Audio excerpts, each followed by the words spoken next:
लेकिन आज की मौजूदा राजनीति में देखूं तो मुझे यह महसूस होता है कि आज की राजनीति गरीबों के लिए नहीं है। राजनीति का मतलब समझना जरूरी है कि राजनीति है क्या। राजनीति का मतलब यह है जो अपने क्षेत्र के, अपने देश के लिए राज स्थापित कर सके, ऐसी नीतियों को बना सके जो गुप्त तौर पर होते हुए भी यहाँ के मजदूर किसानों का भला कर सके, उसको राजनीति कहते हैं।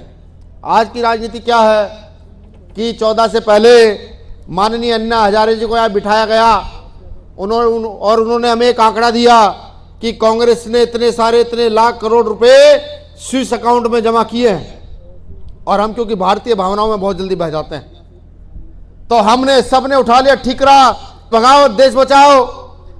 ऐसा किया भी, कांग्रेस को भगाया और देश को बचाया। लेकिन हमें क्या पता था कि कांग्रेस के भागने के साथ ही इस देश में नए रूप के लुटेरे आएंगे। नए रूप के लुटेरे कैसे? जो हमें धर्म तो सिखाएंगे, जो हमें जाति व्यवस्था तो बताएंगे, जो हमें आपस में तो लड़ाएंगे, लेकिन जो हमें गुजर धन सिंह कोतवाल का इतिहास नहीं बताएंगे, वो विजय पथिक का इतिहास नहीं बताएंगे, वो शहीद आजम भगत सिंह की हिस्ट्री हमको नहीं सुनाएंगे। वो हमको ये कहेंगे कि देश की आजादी में सबसे बड़ा योगदान किसी का रहा तो इन आरएसएस के संघियों का रहा।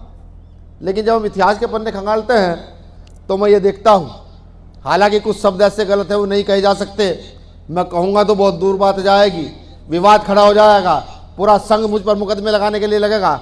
लेकिन लिखा हुआ है, ये लिखा हुआ है हिस्ट्री में, तो मुझे कहने में भी कोई गुरेज नहीं, हालांकि मैं कहूंगा नहीं। जब मैं देखता हूं कि उनकी विचारधारा जो सावरकर की विचारधारा है, सावरकर की विचारधारा कौन सी विचारधारा? घुटने टेक देने की विचारधारा, माफी मांग लेने की विचारधारा, नतमस्तक हो जाने की विचारधारा, और क्रांतिकारियों को फांसी चढ़ाकर उसके बदले दलाली करने की विचारधारा, ये उनकी विचारधारा है।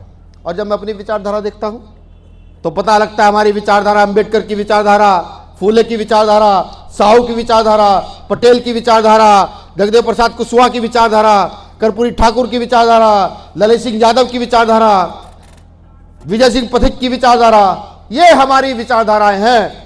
जब इन दोनों को मैं मेल करके देखता हूं तो पता लगता कि ये दोनों इस तरीके से नहीं, ये दोनों इस तरीके से हैं जिनका कभी आपस में मेल नहीं हो सकता। एक विचारधारा गैर बराबरी बता रही है, दूसरी विचारधारा आपको बराबरी का सिंबल दे रही है।